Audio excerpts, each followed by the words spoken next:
For the aggravated murders committed, this court sentences you to death by lethal injection.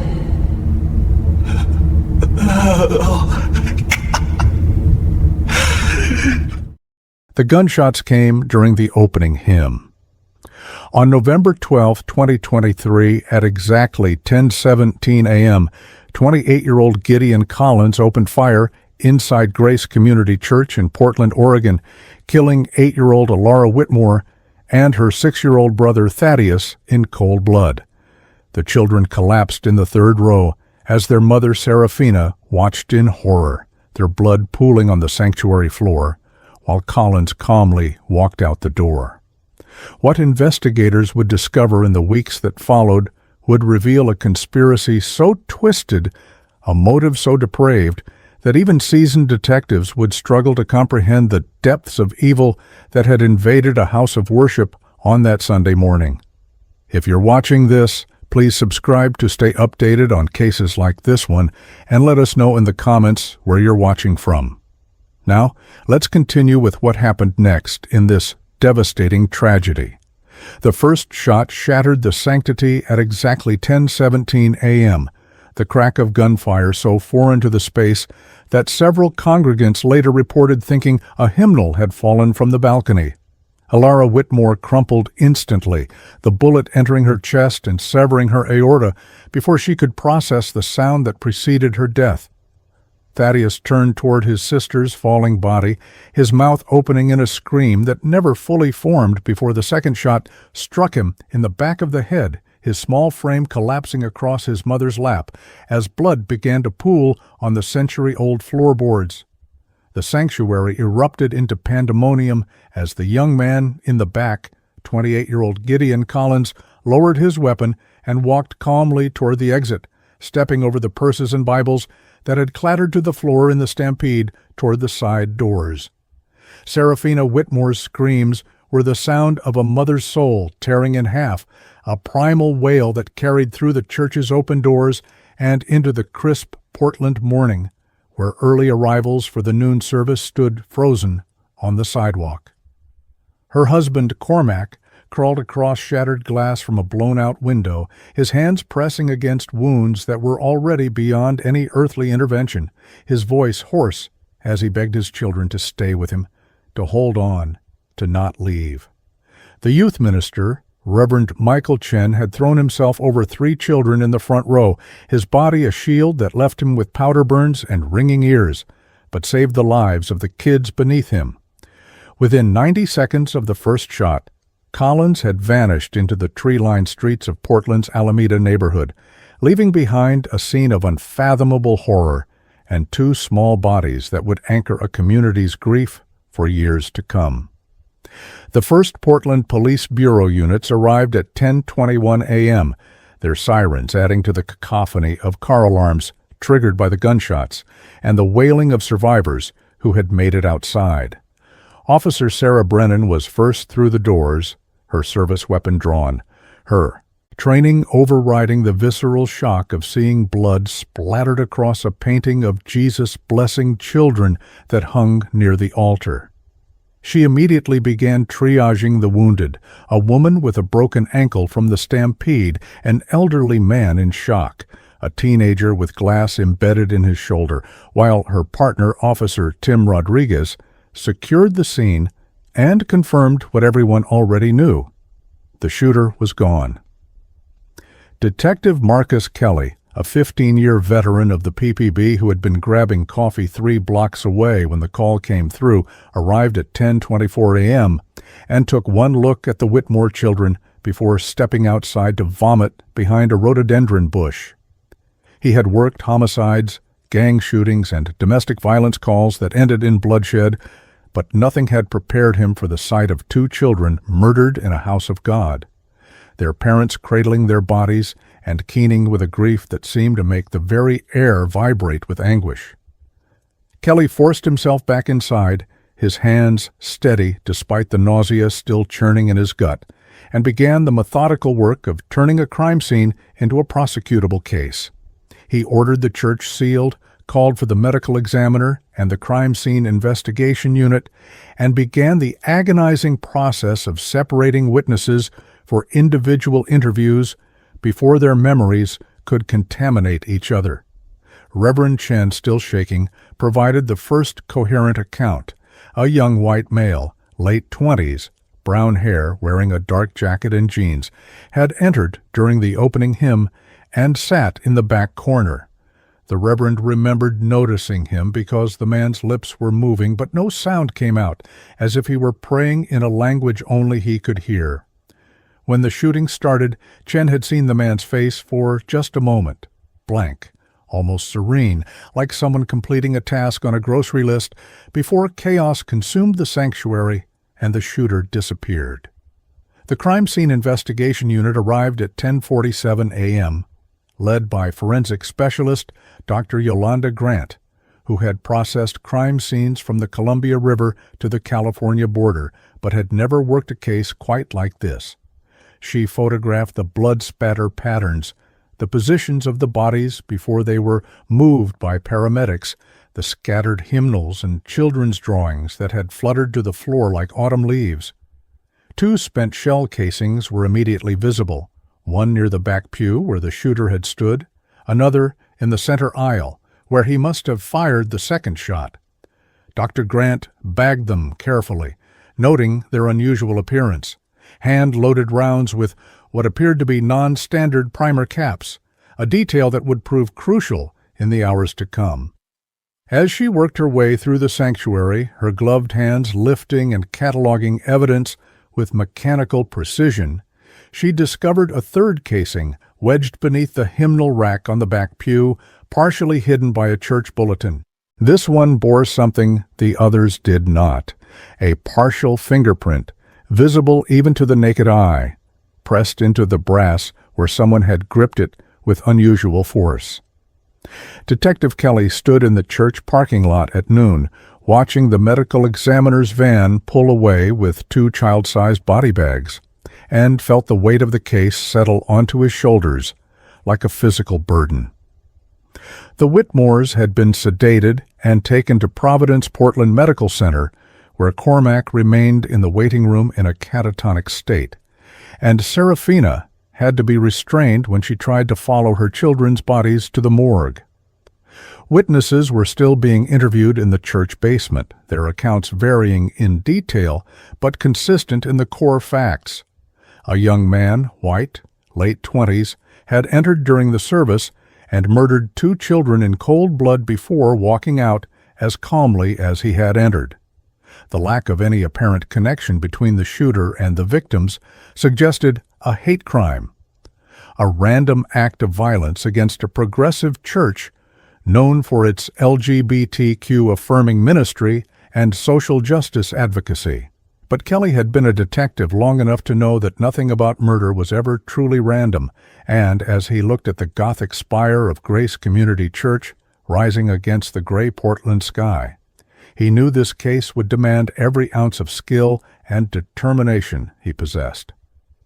By 2 p.m., Detective Kelly had established a command post in the church offices where maps of the neighborhood were spread across tables, and photographs of the crime scene were being pinned to bulletin boards. The FBI had been notified given the potential hate crime angle, and agents from the Portland field office were en route to coordinate with local law enforcement. Kelly's immediate priority was identifying the shooter, and he had 3 promising leads: security camera footage from a coffee shop across the street that might have captured the suspect entering or leaving, the partial fingerprint on the shell casing that Dr. Grant was even now analyzing, and witness descriptions that were being compiled into a composite sketch. The distinctive ammunition was another angle. Dr. Grant had already contacted the Bureau of Alcohol, Tobacco, Firearms, and Explosives about the unusual primer compound, which appeared to be a potassium chlorate mixture rarely used in modern ammunition. Someone had hand-loaded these rounds with specialized knowledge and materials, and that someone could be traced. The break came faster than anyone expected, arriving in the form of a phone call at 3:47 p.m. from ATF Special Agent Marcus Tobias, who had run the primer compound analysis through federal databases. Only 2 individuals in Oregon had purchased potassium chlorate in quantities sufficient for ammunition reloading in the past 18 months, and one of them, a competitive shooter in Eugene, had been in a hospital bed recovering from hip surgery on November 12th. The second buyer had made the purchase using a credit card registered to a deceased individual, a red flag that had triggered a fraud alert in ATF systems, but had been classified as low priority until now. The name on the fraudulent purchase was Edmund Voss, who had died in 2021, but the shipping address was current, a house in Portland's Cully neighborhood registered to Edmund's son, Silas Voss. Detective Kelly felt the first electric thrill of a case beginning to crack open, the pieces starting to align in ways that suggested not randomness, but terrible, calculated purpose. The house at 4287 N.E. Killingsworth Street in Portland's Cully neighborhood was a modest single-story structure with peeling paint and an overgrown yard, the kind of place that neighbors noticed only when the grass got too high or the trash cans stayed on the curb too long. Detective Kelly sat in his unmarked sedan across the street at 5:30 a.m. on November 13th, watching the windows for signs of movement, waiting for the search warrant that was being expedited through a judge who had been as horrified by the church shooting as everyone else in Portland. The ATF had confirmed that components for hand-loading ammunition, including the distinctive potassium chlorate primer compound, had been shipped to this address 4 months earlier, purchased with a dead man's credit card in a transaction that screamed premeditation. The partial fingerprint from the shell casing was still being processed through AFIS, the automated fingerprint identification system, but Kelly had a gut feeling that when the results came back, they would match whoever was sleeping in that house right now. The forensic analysis of the crime scene had continued through the night, with Dr. Grant and her team working under portable lights to ensure no evidence was missed. The 3 shell casings had been confirmed as hand-loaded 223 Remington rounds, unusual for their potassium chlorate primers, which were more commonly found in antique ammunition or specialized military applications. The partial fingerprint on the 3rd casing was a beauty, a clear ridge pattern where someone had gripped the brass during the loading process, likely when crimping the bullet into place. Dr. Grant had noted something else unusual about that particular casing. Faint tooth marks on the brass, as if someone had held it between their teeth while working. It was an odd detail, but one that might prove crucial if they ever needed to link a suspect to the physical act of loading the ammunition. Every piece of evidence was being cataloged, photographed from multiple angles, and secured in the chain of custody that would eventually lead to a courtroom. At 6:15 a.m., Detective Kelly's phone buzzed with the warrant approval, and within minutes, a tactical team was assembling 2 blocks away. The plan was simple: secure the residence, detain any occupants for questioning, and execute a thorough search for the murder weapon, additional ammunition, and any evidence linking the occupants to the church shooting. Kelly had briefed his team on the possibility of multiple suspects. The credit card fraud suggested at least one other person with knowledge of the deceased, Edmund Voss's, financial information, and emphasized the need for caution, given that they were dealing with someone willing to murder children in cold blood. As the first gray light of dawn began to illuminate the Portland skyline, the team moved into position, their boots crunching on fallen leaves as they approached the house from multiple angles. The front door came down with a single ram strike at 6:22 a.m., and officers flooded into the house with weapons drawn and voices commanding anyone inside to show their hands. In the living room, they found a woman in a wheelchair, later identified as Marigold Voss, 62, paralyzed from a stroke 3 years earlier, who began screaming in confusion and terror. In the back bedroom, they found Gideon Collins, 28, asleep in a twin bed surrounded by religious texts, notebooks filled with handwritten screeds, and a laptop still open to a web page about martyrdom in early Christianity. Collins did not resist as officers dragged him from the bed and cuffed his hands behind his back, his face showing the same blank, serene expression that Reverend Chen had described from the church. In the basement, officers discovered what could only be described as a workshop of death: reloading equipment, boxes of brass casings, containers of gunpowder, and a jar of potassium chlorate labeled with a chemical supply company logo that matched ATF records. Detective Kelly descended into the basement at 6:45 a.m., his eyes adjusting to the fluorescent glare from overhead lights, and felt a cold certainty settle in his chest. This was not the impulsive act of a mentally ill individual, but the methodical preparation of someone who had planned every detail of a massacre.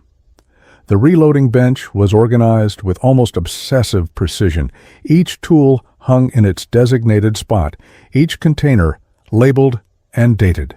Kelly found a logbook documenting the creation of each batch of ammunition, including notes about primer composition and bullet weight, written in a neat, careful hand.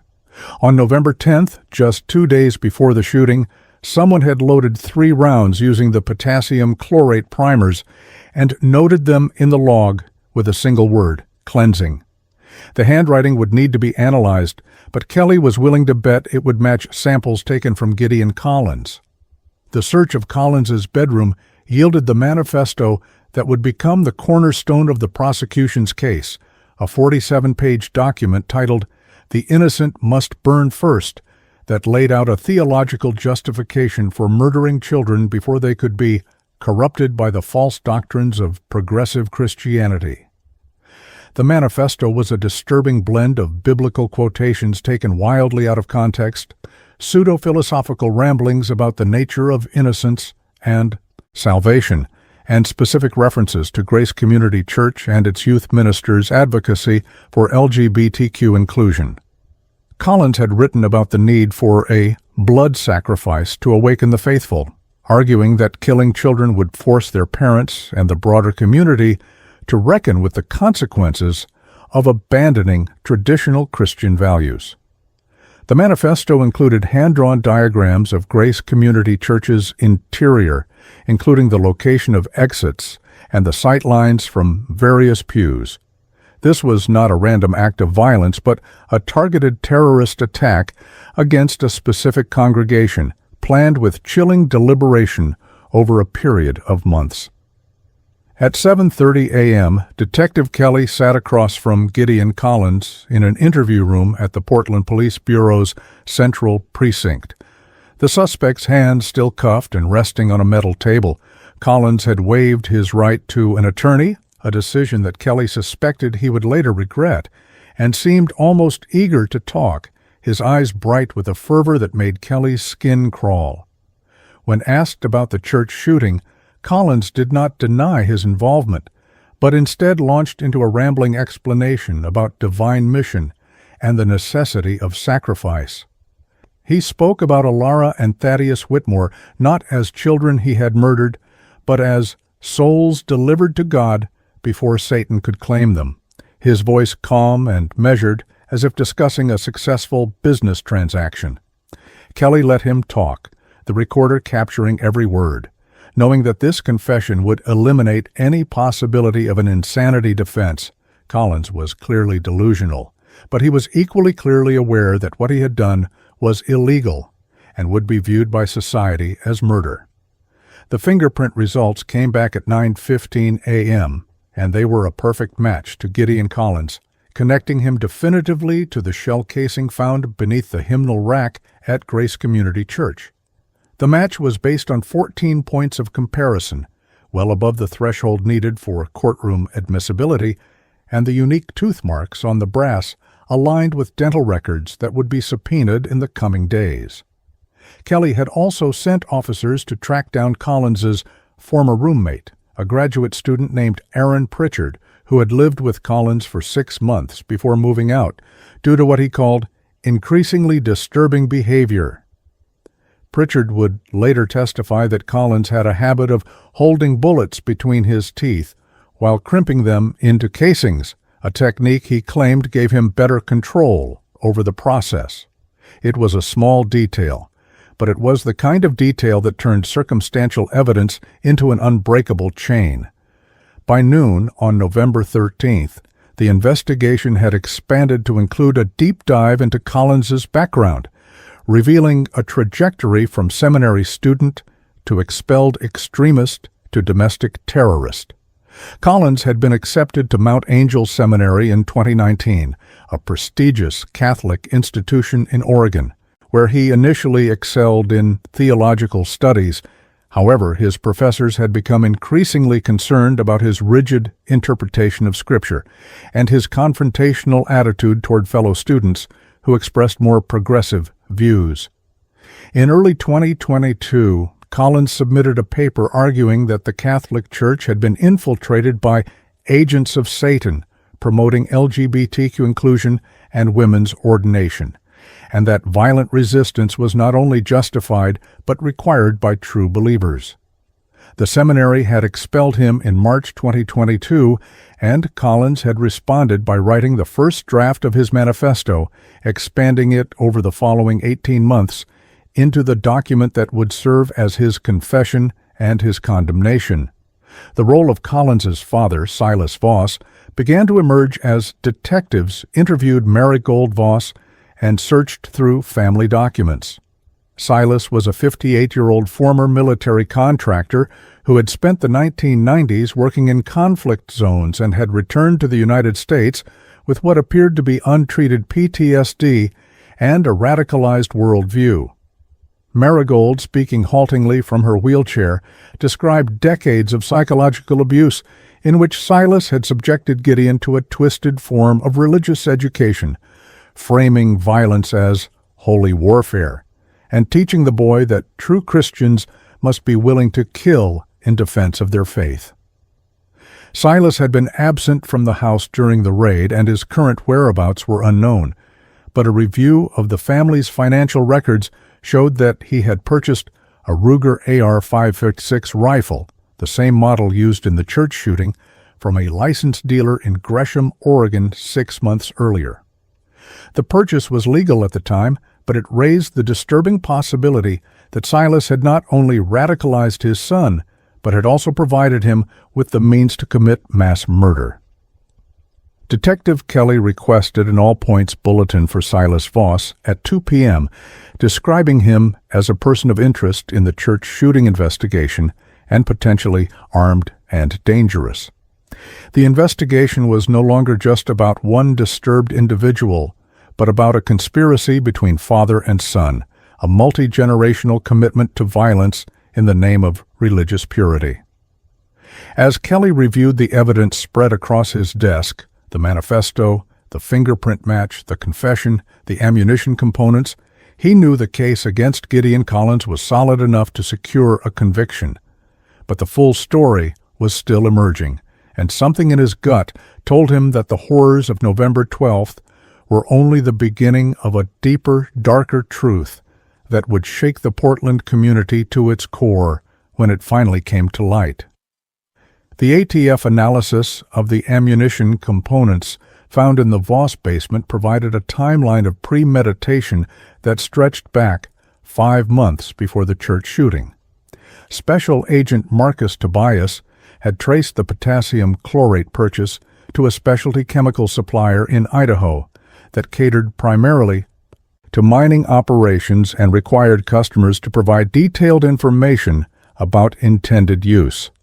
The purchase record showed that Edmund Voss had claimed the material was for gold ore processing, a plausible cover story that had passed cursory review. The credit card used for the transaction was indeed registered to Edmund Voss, who had died of pancreatic cancer in August 2021, but the account had remained active due to automatic payments set up before his death and a bank's failure to flag the account when the death certificate was filed. Someone with access to Edmund's financial information had kept the account alive and used it to purchase materials that no legitimate buyer would need for recreational ammunition reloading. Detective Kelly obtained Edmund Voss's estate records on November 14th, discovering that the deceased man's son, Silas Voss, had been the executor and sole beneficiary.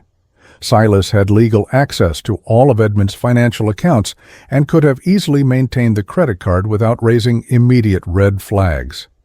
The pattern suggested a level of planning and criminal sophistication that went beyond Gideon Collins's religious delusions, indicating that Silas had not only indoctrinated his son, but had also provided the infrastructure for the attack.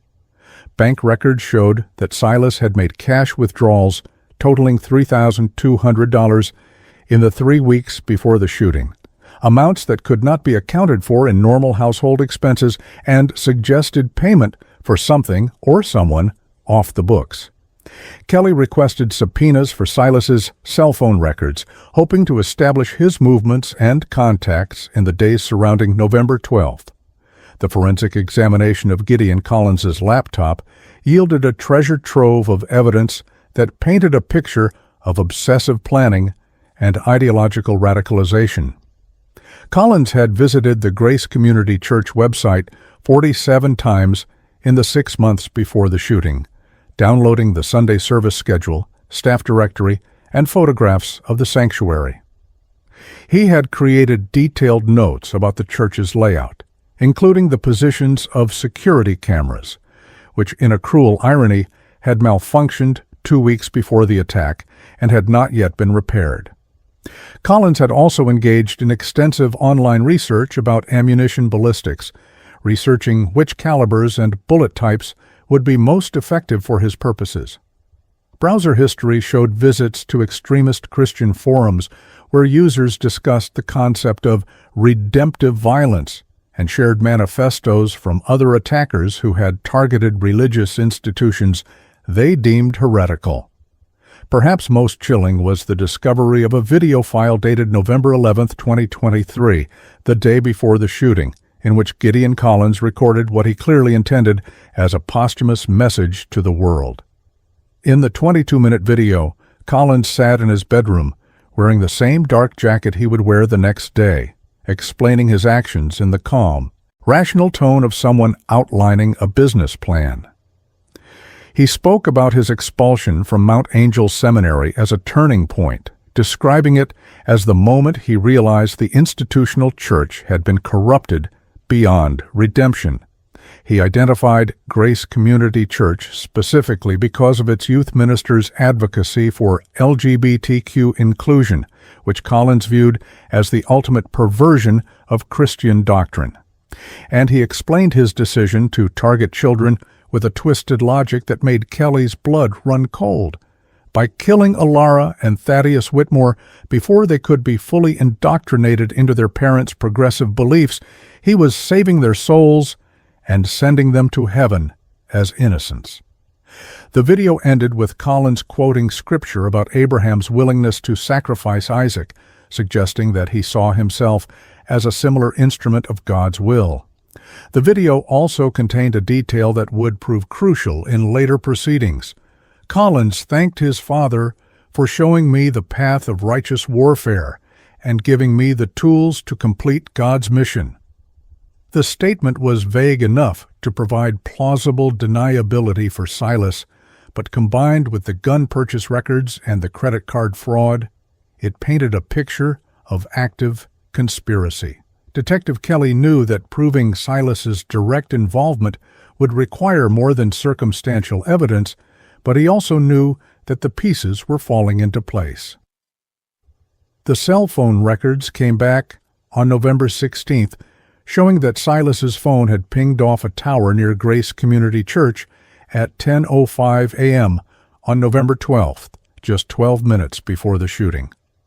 The phone had remained in the vicinity until 10:19 a.m., then moved rapidly east toward the Voss residence, suggesting that Silas had dropped his son off, waited nearby, and fled when he heard the sirens.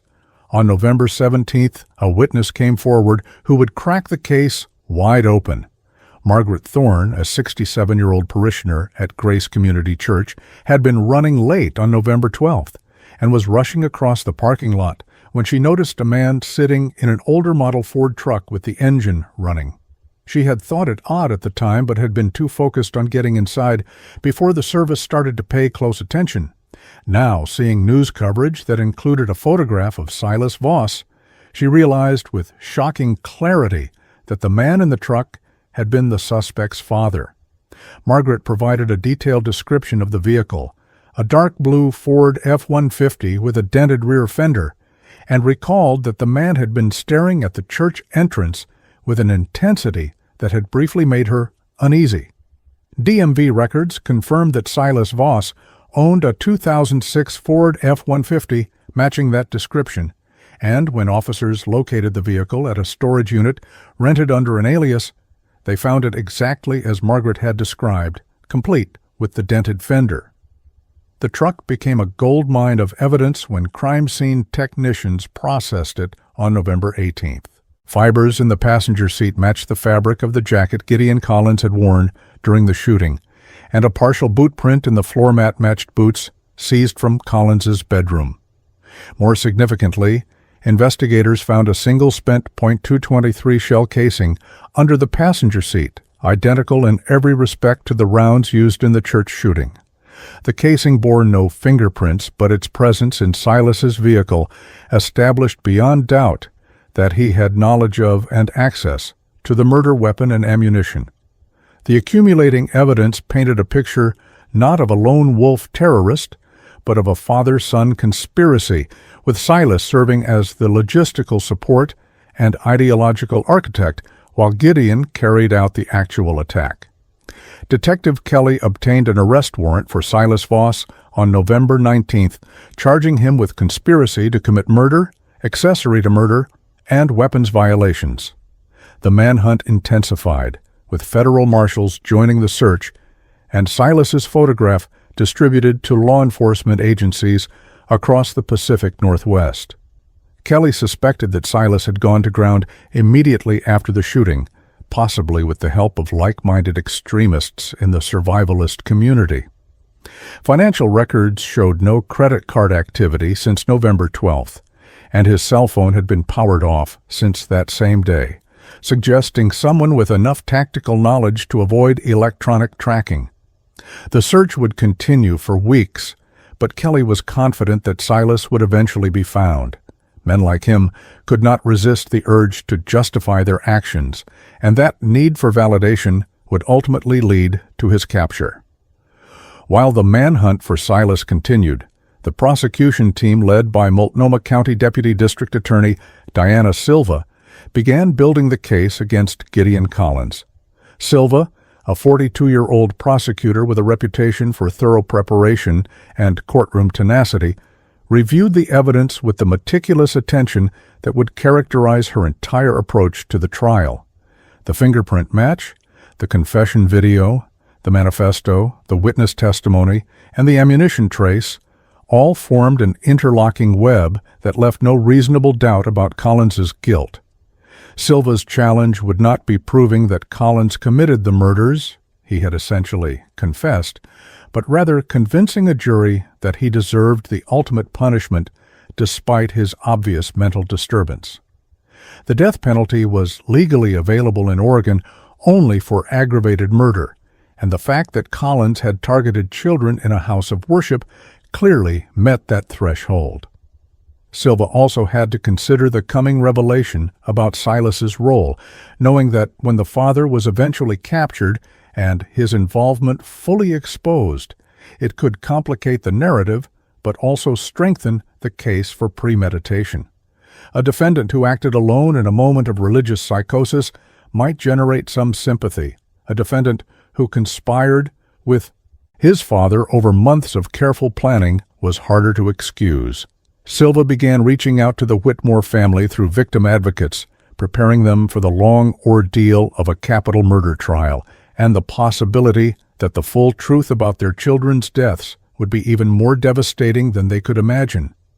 Cormac and Serafina Whitmore were still in a fog of grief. barely functional despite counseling and medication, but Silva knew that their presence in the courtroom and their victim impact statements would be crucial to securing the outcome they deserved, justice for Ilara and Thaddeus. The case was assigned to Multnomah County Circuit Court Judge Elizabeth Harmon, a former prosecutor with 12 years on the bench and a reputation for running a tight courtroom. Judge Harmon set the trial date for June 2024, giving both sides 7 months to prepare, a timeline that Silva considered both reasonable and necessary, given the complexity of the evidence and the need to locate Silas Voss. The defense team, led by Public Defender Nathan Cross, immediately filed motions seeking a mental health evaluation for Collins and hinting at a possible insanity defense. Silva opposed the motions vigorously, arguing that Collins's confession video demonstrated clear awareness of right and wrong, but Judge Harmon granted the evaluation in the interest of thoroughness. The resulting report, completed in January 2024, would find Collins legally sane despite his delusional beliefs, clearing the way for a trial that would captivate Oregon and horrify the nation. The formal arrest of Gideon Collins at 6:22 a.m. on November 13th had unfolded with the mechanical precision of a well-executed tactical operation, but the human dimension of that moment would haunt everyone present for years afterward. Officer James Hutchison, part of the entry team, later described the eerie calm with which Collins had accepted his fate, offering no resistance, as he was pulled from his bed and cuffed. Collins had looked directly at Hutchison and said, "I have completed God's work. Do with me what you will." The statement had been recorded on body cameras and would later be played in court, offering the jury a chilling glimpse into the mind of a man who viewed child murder as a divine accomplishment. Hutchison, a 10-year veteran with 2 young daughters, had to step outside the house after securing Collins, overcome by the realization that he was standing in the bedroom of a domestic terrorist who felt no remorse for his actions. Marigold Voss's screams when officers entered the house had been born of genuine confusion and terror, as the 62-year-old disabled woman had no idea that her son had committed mass murder the previous morning. Detectives would later determine that Marigold had severe cognitive impairment from her stroke and was heavily medicated for pain, rendering her essentially unaware of the activities occurring in her own home. She knew that Gideon and Silas had a close relationship and that they spent hours together in the basement, but she assumed they were working on some kind of hobby project. When officers explained why they were arresting her son, Marigold collapsed in her wheelchair, sobbing and repeating, "Not my baby, not my Gideon." Victim advocates were called to the scene to ensure she received appropriate care, and she was eventually placed in a supervised care facility when it became clear she could not live independently without Silas or Gideon to assist her. The search of the house continued through the morning of November 13th, with every room photographed and cataloged before items were removed as evidence. In Silas's bedroom, investigators found a collection of extremist literature spanning decades, survivalist manuals, religious creeds about the end times, conspiracy theories about government persecution of Christians, and detailed accounts of military operations in Iraq and Afghanistan, where Silas had worked as a contractor. A locked filing cabinet yielded financial records showing that Silas had been systematically draining Edmund Voss's estate since 2021, using the funds to stockpile weapons, ammunition, and survival supplies. One file was labeled G's Mission and contained printouts of the Grace Community Church website, handwritten notes about optimal shooting positions, and a crude timeline showing November 12th circled in red. The file was smoking gun evidence of Silas's active role in planning the attack, transforming him from a background figure into a central co-conspirator. The basement workshop where the ammunition had been loaded became the focus of intense forensic scrutiny. Dr. Yolanda Grant spent 8 hours in the space on November 13th, carefully documenting the layout and collecting samples of every chemical and component present. The reloading bench itself was dusted for fingerprints, revealing overlapping prints from both Gideon and Silas, confirming that both men had worked on the ammunition creation process. A half-empty container of potassium chlorate showed fingerprints matching Silas exclusively, suggesting he had been the one to acquire and handle the specialized primer compound. The logbook documenting ammunition batches was written in Gideon's handwriting, but notations in the margins, corrections to powder measurements, suggestions for primer seeding depth, were in a different hand that would later be confirmed as Silas's. The physical evidence painted a picture of a father teaching his son not just an ideology, but the practical skills needed to carry out an attack. The discovery of Gideon's manifesto in his bedroom provided prosecutors with a window into the development of his extremist worldview and the specific targeting of Grace Community Church. The document was organized into 3 sections: the corruption of the church, the necessity of blood, and the path to redemption. In the first section, Collins traced what he saw as the historical degradation of Christian values, focusing particularly on the acceptance of LGBTQ individuals in progressive denominations. He quoted extensively from biblical passages about Sodom and Gomorrah, interpreting them as literal commands to violently oppose homosexuality. The second section argued that symbolic or peaceful resistance was insufficient, claiming that only bloodshed could shock the faithful awake to the dangers of theological liberalism. The third section identified Grace Community Church as a prime target because of its youth ministers' outspoken advocacy and its location in a liberal neighborhood, making it a symbol of everything Collins believed was destroying Christianity. What made the manifesto particularly damning was its level of detail about the Whitmore family specifically. Collins had identified Alara and Thaddeus by name and had included their school photos, apparently downloaded from Serafina Whitmore's public Facebook page. He had written about the children as symbols of innocence being groomed for corruption, and argued that killing them would serve dual purposes: removing them from their parents' harmful influence and sending a message to other progressive Christians about the consequences of abandoning traditional values. The manifesto revealed that Collins had attended several Sunday services at Grace Community Church in the months before the attack, sitting in the back and observing the family dynamics, the service structure, and the security measures.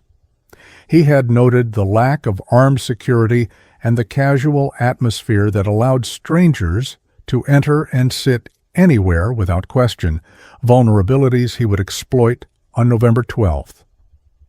The arraignment of Gideon Collins took place on November 15th in Multnomah County Circuit Court, where he was formally charged with 2 counts of aggravated murder, along with additional charges including burglary, weapons violations, and terrorism.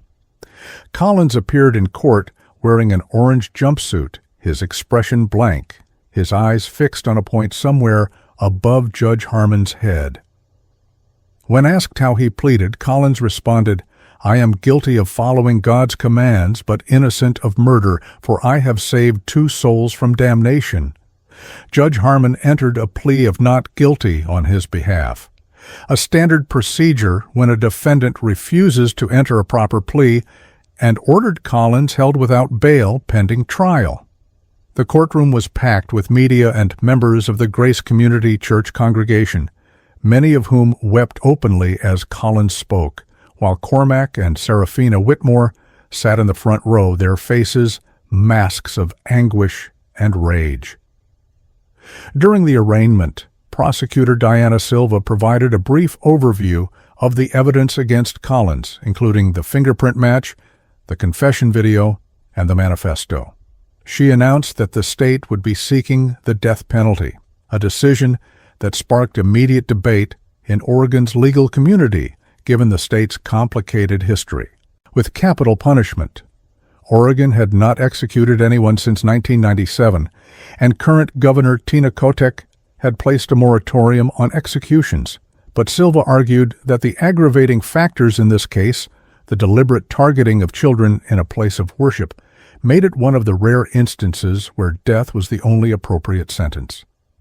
The announcement drew gasps from the gallery, and Collins himself showed his first emotional reaction, a small smile that suggested he welcomed martyrdom as the ultimate validation of his mission.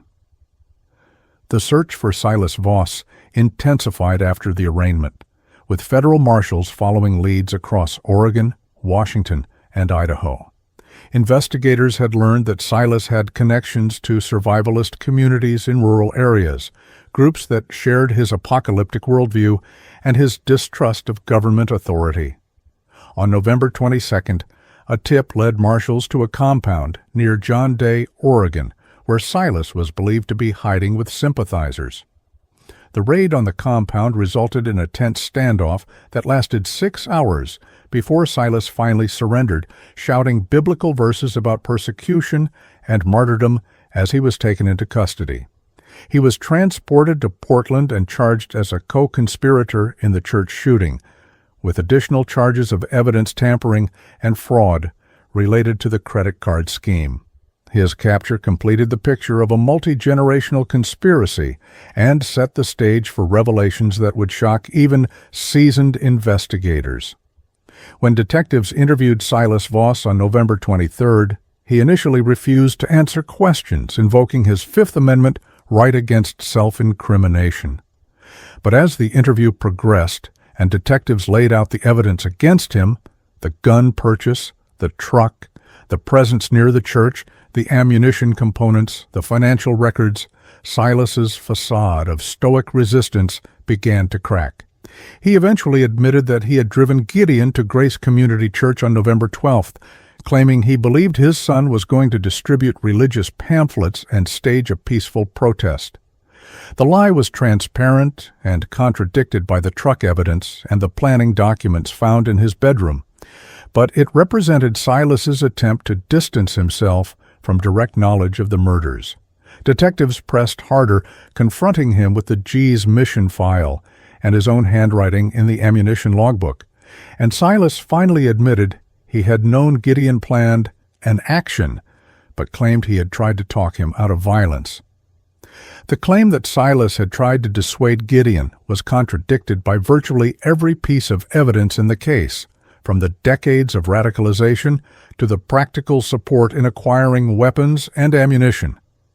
Detectives suspected that Silas was attempting to construct a defense based on the idea that he was a concerned father trying to manage a troubled son, when in reality he had been the architect of Gideon's transformation into a terrorist.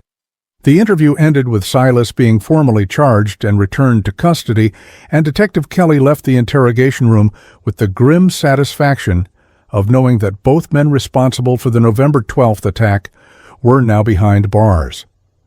But the investigation was far from over, and Kelly had a growing sense that there were still secrets buried in this case, revelations that would emerge only when the pressure of a trial forced them into the light.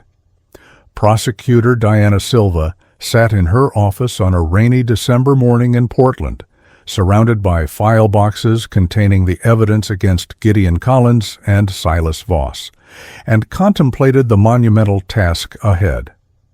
She had prosecuted more than 30 homicides in her career, but never a case with this level of public attention, emotional weight, and legal complexity. The decision to seek the death penalty for Collins had been controversial, even within her own office, with some colleagues arguing that Oregon's de facto moratorium on executions made it a symbolic gesture rather than a realistic outcome. Silva had countered that symbolism mattered, that the families of Ilara and Thaddeus Whitmore deserved the strongest possible condemnation of their children's murders, and that a death sentence would send a message about the value society placed on protecting children and houses of worship. She had prevailed in the internal debate, and now she had to deliver on her promise to secure justice for the Whitmores. The forensic evidence against Collins was overwhelming, and Silva knew that proving guilt would not be her primary challenge. The fingerprint match on the shell casing was scientifically unassailable, confirmed by 3 independent examiners, and backed by the unusual tooth marks that dental records would later confirm came from Collins. The confession video eliminated any possibility of claiming mistaken identity or false accusation, as Collins had explicitly acknowledged his actions and explained his motivations in his own words. The manifesto provided context and demonstrated premeditation, showing that this was not a spontaneous act of madness, but a carefully planned attack developed over 18 months. And the witness testimony from Reverend Chen and other church members would bring the jury into the sanctuary on that terrible morning, forcing them to confront the human cost of Collins's ideology. What concerned Silva more than proving guilt was the potential for the defense to generate sympathy by portraying Collins as a victim of his father's psychological abuse and religious indoctrination. The evidence of Silas's role in radicalizing Gideon was substantial, and Silva knew that defense attorney Nathan Cross would seize on that narrative to argue for a lesser sentence. She needed to preempt that argument by demonstrating that while Silas had certainly influenced his son, Gideon had made his own choices and bore full moral and legal responsibility for his actions. The confession video would be crucial here, as it showed Collins articulating his beliefs with clarity and conviction, not as a brainwashed automaton, but as someone who had fully embraced an evil ideology. Silva planned to call expert witnesses on radicalization, who would explain that even individuals subjected to extreme indoctrination retain the capacity to reject violence, making Collins's decision to murder children a conscious act of evil rather than an inevitable outcome of his upbringing. The victim impact statements from Cormac and Serafina Whitmore would be the emotional core of the penalty phase, and Silva met with the couple multiple times in December and January to prepare them for the ordeal of testifying. The Whitmores were barely holding together, their marriage strained to the breaking point by grief and the impossible challenge of moving forward when their entire world had been destroyed on November 12th. Cormac had stopped going to work, unable to concentrate or find meaning in the financial consulting that had once consumed his days. Serafina had been hospitalized twice for what doctors called acute stress reaction, her body literally shutting down under the weight of trauma. They both spoke of Ilara and Thaddeus in the present tense, as if the children were simply in another room, and Silva gently had to remind them that the jury would need to hear about who the children had been and what their deaths had taken from the world. Silva's preparation also involved anticipating and neutralizing the mental health defense that Nathan Cross was certain to raise. The court-ordered psychiatric evaluation of Collins, conducted by Dr. Raymond Wu in January 2024, would be a key battleground. Dr. Wu's report concluded that Collins met the legal definition of sanity at the time of the shooting, meaning he understood the nature and wrongfulness of his actions, even if he believed they were morally justified by his religious beliefs. The report noted that Collins suffered from what Dr. Wu termed delusional disorder with religious content, a condition that affected his perception of reality but did not deprive him of the capacity to conform his behavior to the law. In layman's terms, Collins was mentally ill but not legally insane, and Silva would need to help the jury understand that distinction without appearing callous toward mental illness. The case against Silas Voss was more complex from a legal standpoint, as his actions fell into a gray area between active participation in murder and providing support that enabled someone else to kill. Silva charged him with conspiracy to commit murder based on the planning documents, the gun purchase, and his presence near the church on November 12th. Oregon law allowed for conspiracy charges when two or more people agreed to commit a crime and took substantial steps toward completing it, and the evidence clearly showed that Silas and Gideon had planned the attack together. The ammunition components purchased with the fraudulent credit card were a substantial step, as was the acquisition of the murder weapon and the reconnaissance of the church. Silas's decision to drive Gideon to the church on the morning of the attack was the final overt act that completed the conspiracy, making him as legally culpable as his son, even though he had not pulled the trigger. Media coverage of the case intensified through the winter, with local and national outlets running features on the Whitmore family, profiles of Gideon Collins's radicalization, and investigations into the survivalist communities where Silas had found ideological support.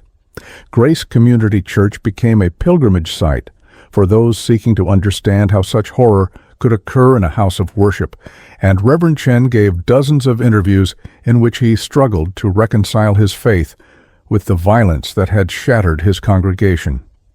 The church's progressive stance on LGBTQ issues became a flashpoint in the coverage, with some commentators arguing that the attack proved the dangers of abandoning traditional Christian values, while others countered that blaming the victims for their own murders was obscene. Silva watched the media circus with growing concern, knowing that selecting an impartial jury in June would be nearly impossible when every potential juror in Oregon had been saturated with coverage of the case. In March 2024, Silva received devastating news that would transform the entire case and add layers of horror she had not anticipated. A routine DNA analysis of evidence from the crime scene, conducted to ensure chain of custody and rule out contamination, had revealed something extraordinary. Genetic material on Thaddeus Whitmore's clothing showed a familial match to samples taken from Gideon Collins. Further testing confirmed the impossible. Thaddeus Whitmore was Gideon Collins's biological son. Silva sat in stunned silence as the forensic geneticist explained the implications, then immediately called Detective Kelly to discuss how this revelation had occurred. The investigation that followed uncovered that 7 years earlier, Gideon Collins had attended a church social event where he encountered Seraphina Whitmore, then pregnant with Alara, and alone while Cormac was traveling for work. What happened that night had never been reported to police, and Seraphina had apparently blocked the traumatic memory or never realized she had been assaulted, attributing her subsequent pregnancy with Thaddeus to her husband. The DNA revelation forced Silva to make an agonizing decision about disclosure. She was legally obligated to share exculpatory evidence with the defense, and while the DNA evidence was not exculpatory in the traditional sense, it did not prove Collins innocent of murder. It did provide a potential alternative motive that the defense might use to argue against the death penalty. If Collins had killed Thaddeus to eliminate evidence of a sexual assault, that was still first-degree murder, but arguably less heinous than killing a random child for ideological reasons. Silva wrestled with the ethical and strategic implications for days before concluding that she had no choice but to disclose the findings to Nathan Cross and to inform the Whitmore family before they learned about it in court. She scheduled a meeting with Cormac and Seraphina for April 5th, dreading the conversation but knowing it could not be avoided. The meeting with the Whitmores took place in a victim advocate's office, with counselors present to provide support when Silva delivered the news. She had rehearsed multiple ways to explain the DNA findings, but ultimately decided that directness was the only humane approach. When she told Seraphina that Thaddeus had been Gideon Collins's biological son, the result of a non-consensual encounter years earlier, Seraphina's face went blank with shock before she vomited into a trash can. Cormac, processing the revelation that the boy he had raised and loved was not genetically his son, began to hyperventilate, his face turning red as he struggled to breathe. Silva called for medical assistance, and both Whitmores were briefly hospitalized for acute stress, their already fragile mental states shattered by a truth that retroactively poisoned even their memories of Thaddeus's short life. When Cormac Whitmore had recovered enough to speak coherently, he made a request that Silva knew she could not grant. He wanted the DNA evidence sealed and kept from the trial, arguing that it would humiliate his wife and taint his son's memory. Silva explained gently but firmly that the evidence was now part of the case and that the defense would certainly use it, probably arguing that Collins had killed his own child to hide evidence of the original assault. Cormac's response was visceral rage, screaming at Silva that she was re-victimizing his family and demanding to know why the system seemed designed to torture the innocent while protecting the guilty. Silva absorbed his anger with professional composure, understanding that Cormac was not really attacking her, but rather lashing out at a universe that had subjected him to unimaginable cruelty. She promised that she would do everything in her power to ensure the DNA evidence was presented in a way that did not blame Serafina or diminish the horror of what Collins had done. Jury selection for Oregon v. Collins began on June 3, 2024, in a Multnomah County courtroom that had been equipped with additional security measures, including metal detectors, armed deputies, and a glass partition separating the gallery from the well of the court. Judge Elizabeth Harmon had granted a request to sequester the jury once selected, recognizing that media coverage of the trial would be intense and potentially prejudicial. Prosecutor Diana Silva and defense attorney Nathan Cross faced the daunting task of selecting 12 jurors and 4 alternates from a pool of 120 potential jurors, nearly all of whom had extensive exposure to pretrial publicity about the church shooting. Judge Harmon conducted individual voir dire, questioning each potential juror privately about their knowledge of the case, their views on the death penalty, and their ability to be fair despite the emotionally charged nature of the charges.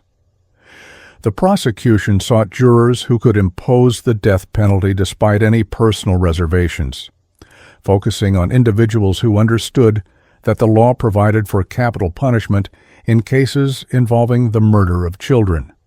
Silva used her peremptory challenges to strike potential jurors who expressed blanket opposition to execution, or who seemed overly sympathetic to mental illness defenses, knowing that the defense would argue Collins's religious delusions should mitigate his culpability.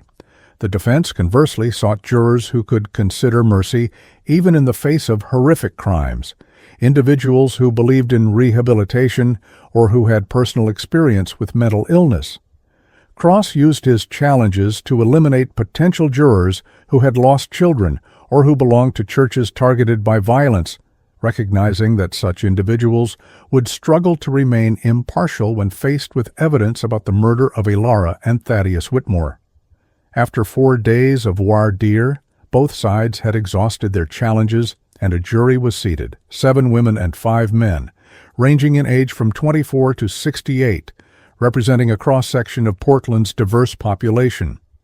The jury included a software engineer, a retired teacher, a barista, a nurse, a small business owner, an accountant, a social worker, a construction worker, a librarian, a graphic designer, a restaurant manager, and a graduate student.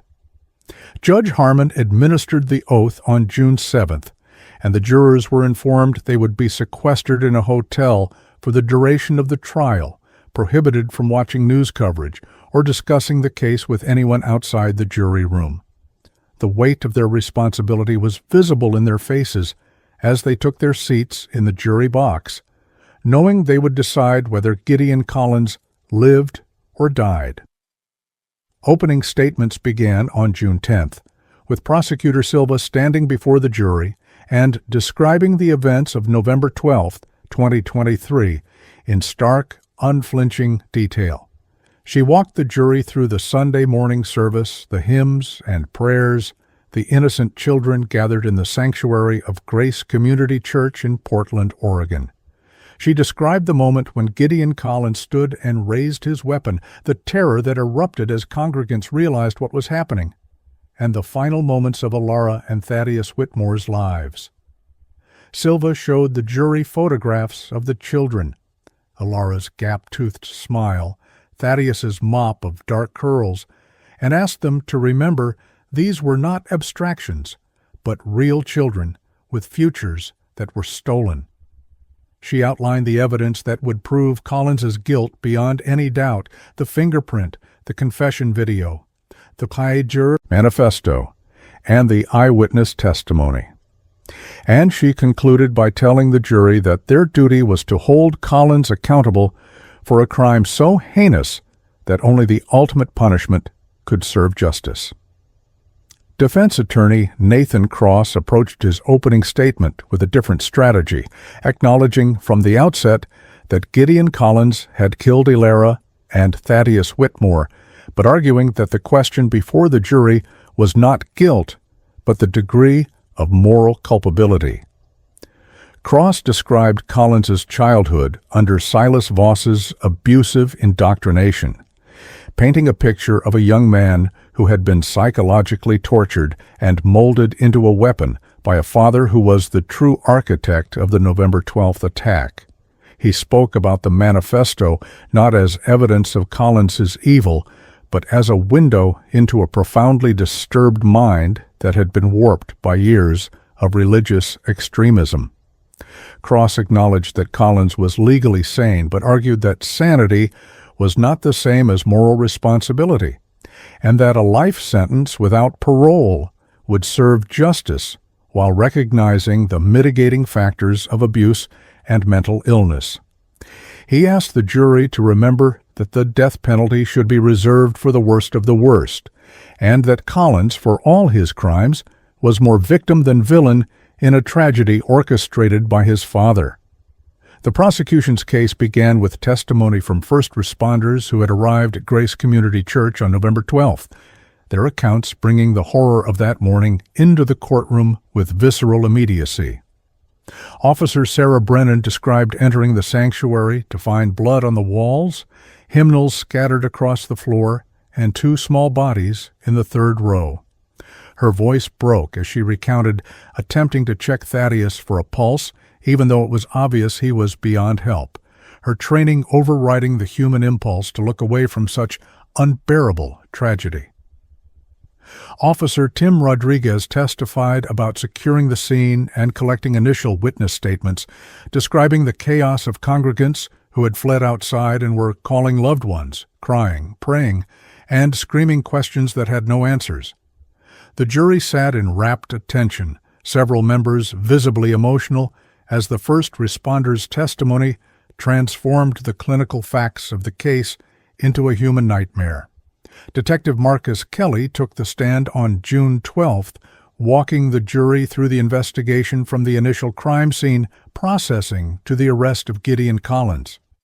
Kelly described the discovery of the shell casings, the unusual nature of the ammunition, and the ATF trace that led investigators to the Voss residence. He explained the significance of the partial fingerprint on the casing wedged beneath the hymnal rack, testifying that the print matched Collins's right index finger with 14 points of comparison. Under cross-examination, Nathan Cross tried to suggest that the print could have been transferred to the casing through innocent contact, but Kelly calmly explained that the location and pressure of the print indicated it had been made during the crimping process when the bullet was seated into the casing. Cross attempted to shake Kelly's testimony about the tooth marks on the brass, suggesting they were too minor to be definitive, but Kelly noted that Collins's former roommate had independently confirmed the habit before being shown the physical evidence. The testimony of Aaron Pritchard, Collins's former roommate, provided crucial corroboration of the physical evidence. Pritchard described living with Collins for 6 months in 2022, during which Collins had set up a small reloading operation in their shared apartment. Pritchard had watched Collins work with ammunition components dozens of times and had specifically noticed the unusual habit of holding bullets between his teeth while crimping them into casings. When shown photographs of the tooth-marked casing from the crime scene, Pritchard confirmed that the marks were consistent with what he had observed. Under cross-examination, Cross tried to impeach Pritchard by suggesting he had a financial motive to testify, given that he had sold his story to a true crime podcast, but Pritchard maintained that his testimony was truthful and that he had been horrified to realize his former roommate had used skills learned in their apartment to commit mass murder. The emotional center of the first week of trial came on June 14th, when Reverend Michael Chen took the stand to describe the shooting from his perspective as the youth minister leading the service. Chen recounted the peaceful atmosphere before the attack, the children's voices raised in song, the sunlight streaming through the stained glass windows of the Portland church. He described seeing the young man in the back corner, a face he would never forget, and the moment when that man stood and raised a gun. Chen testified that his first instinct was to shield the children nearest him, throwing his body over 3 kids in the front row and hearing the gunshots echo through the sanctuary. He described the screams, the smell of gunpowder, and the terrible silence that fell after the shooter left. When asked to identify the shooter in the courtroom, Chen pointed directly at Gideon Collins, his hand shaking but his voice steady as he said, "That man destroyed our congregation and killed 2 beautiful children." Cross's cross-examination of Chen was brief and respectful, focusing only on establishing that the shooting had happened quickly and that Chen had not observed Collins for an extended period before the attack. Cross was careful not to alienate the jury by appearing to attack a sympathetic witness, and he concluded by expressing condolences for Chen's trauma. The jury appeared grateful for Cross's restraint, but the damage to the defense had been done. Chen's testimony had brought the jury into the sanctuary and made them witnesses to the horror, creating an emotional context that would color their reception of all subsequent evidence. As Chen left the stand, several jurors were crying, and Judge Harmon called a 15-minute recess to allow everyone to compose themselves before the next witness. The second week of trial focused on the forensic evidence that definitively linked Gideon Collins to the murder weapon and ammunition, testimony that would eliminate any remaining doubt about his guilt. Dr. Yolanda Grant, the crime scene specialist who had processed Grace Community Church in Portland, Oregon, took the stand on June 17th and methodically walked the jury through her findings. Using detailed photographs and diagrams, Dr. Grant showed how she had documented every item in the sanctuary, from the blood spatter patterns on the walls to the positions of shell casings on the floor. She explained that the 3 casings recovered from the scene were hand-loaded .223 Remington rounds, unusual because most shooters used factory ammunition rather than going through the labor-intensive process of loading their own.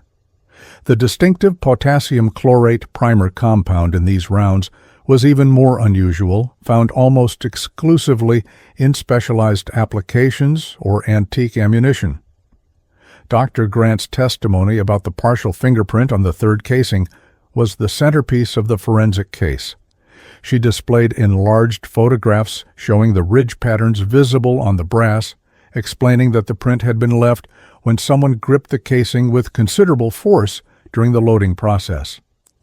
The print had been enhanced using cyanoacrylate fuming and photographed under multiple wavelengths of light to capture the maximum detail. Dr. Grant testified that the print contained 14 minutia points, specific ridge characteristics like bifurcations and endings that matched the exemplar print taken from Gideon Collins's right index finger. She explained that the FBI standard for fingerprint identification required 12 matching minutia with no unexplained differences, meaning this print exceeded the threshold for absolute identification. Cross's cross-examination challenged the subjectivity of fingerprint analysis, but Dr. Grant calmly noted that 3 independent examiners had all reached the same conclusion, making the likelihood of error statistically negligible. The testimony of Dr. Robert Mendez, a forensic odontologist, provided additional evidence linking Collins to the ammunition. Dr. Mendez had examined the tooth marks on the brass casing and compared them to dental impressions taken from Collins after his arrest. Using side-by-side photographs and overlay techniques, Dr. Mendez demonstrated that the bite pattern on the casing matched Collins's dentition with remarkable specificity, including a distinctive gap between his upper incisors and a slightly rotated lateral incisor. Dr. Mendez testified that the pressure and angle of the bite marks indicated the casing had been held vertically between the teeth while force was applied to crimp a bullet into place, consistent with Aaron Pritchard's testimony about Collins's reloading habits.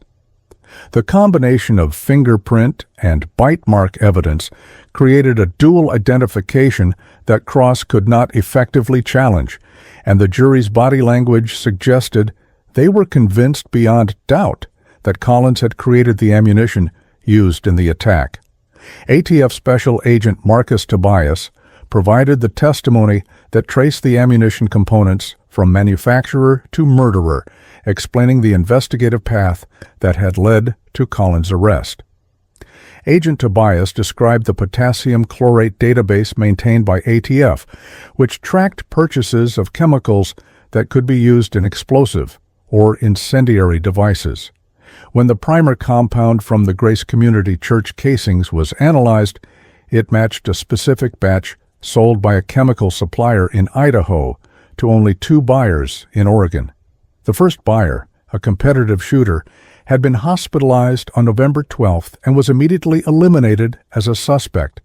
The second buyer had used a credit card registered to Edmund Voss, who had died in 2021, triggering a fraud alert that had been classified as low priority until the church shooting investigation began. Agent Tobias testified that the shipping address for the fraudulent purchase was the Voss family residence where Gideon Collins lived, and that subsequent investigation revealed Silas Voss had maintained his deceased father's credit card to make untraceable purchases. The ammunition component purchases were corroborated by financial records introduced through the testimony of forensic accountant Lisa Chang, who had traced the flow of money from Edmund Voss's estate through various accounts controlled by Silas. Chang testified that Silas had systematically drained his father's assets over 3 years, using the funds to purchase weapons, ammunition components, and survival supplies, totaling more than $45,000. The fraudulent credit card had been used for multiple purchases of materials that could be used in ammunition manufacturing, including brass casings, bullets, gunpowder, and the potassium chlorate compound. Chang's testimony established that the ammunition creation was not a spur-of-the-moment decision, but part of a long-term pattern of preparation and planning, strengthening the prosecution's argument for premeditation. Cross's cross-examination focused on the fact that Silas, not Gideon, had made the purchases, but Chang noted that the materials had been shipped to the residence both men shared and that the reloading equipment bore fingerprints from both father and son. The ballistics testimony from firearm examiner Thomas Wu provided the final link in the evidentiary chain, connecting the casings recovered from the church to the murder weapon found in Silas Voss's possession. Wu explained that every firearm leaves unique marks on cartridge casings when the firing pin strikes the primer and when the extractor pulls the spent case from the chamber. Using a comparison microscope, Wu had examined the 3 casings from the crime scene and test-fired samples from the Ruger AR-556 rifle seized from Silas's truck. The firing pin impressions, ejector marks, and breech face signatures matched perfectly, proving that the crime scene casings had been fired from that specific weapon.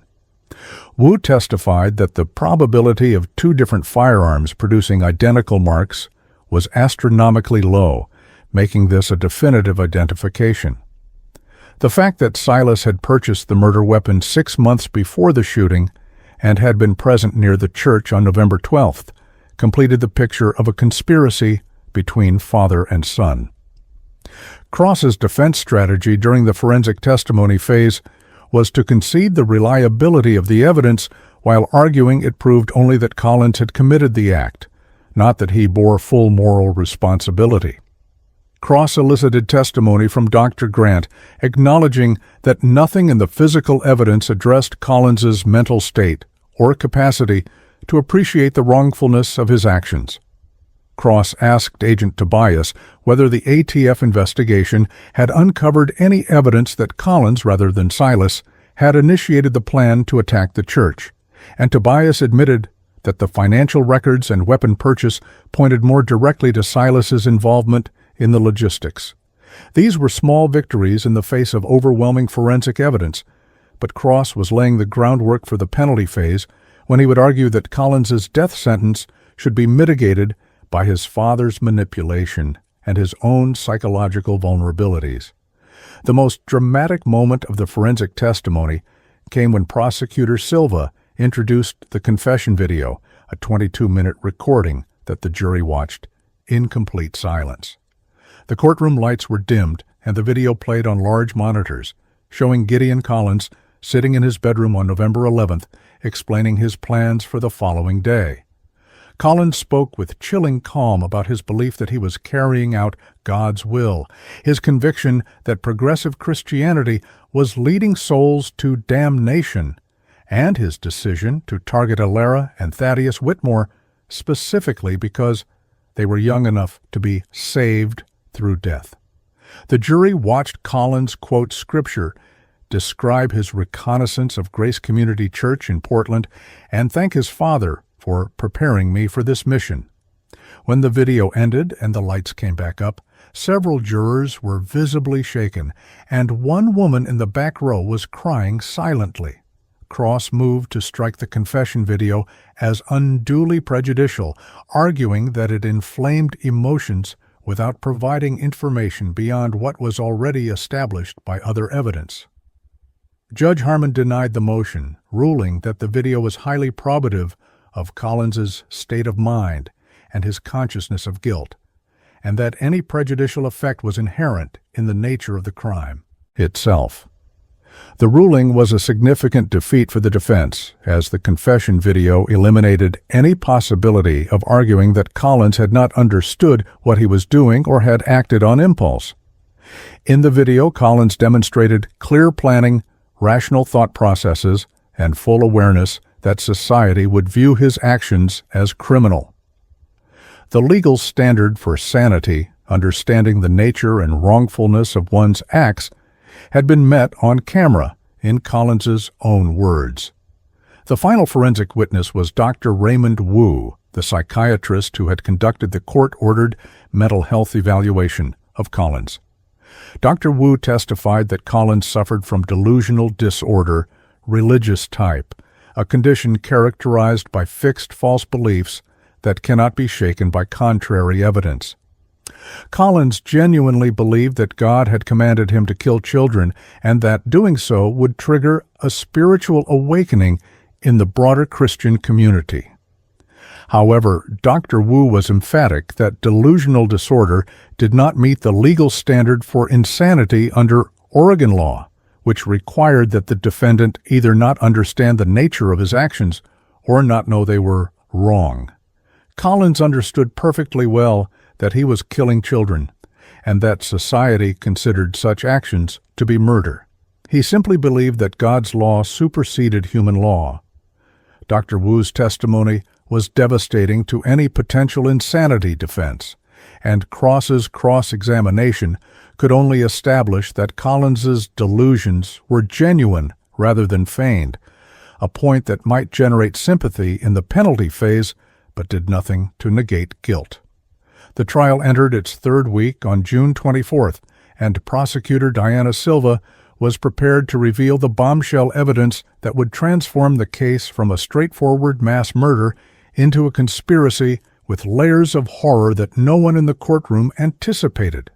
Silva called forensic accountant Margaret Torres to the stand to testify about the murder weapon purchase, establishing through sales records that Silas Voss had bought the Ruger AR-556 rifle from a licensed dealer in Gresham, Oregon on May 15, 2023, 6 months before the church shooting.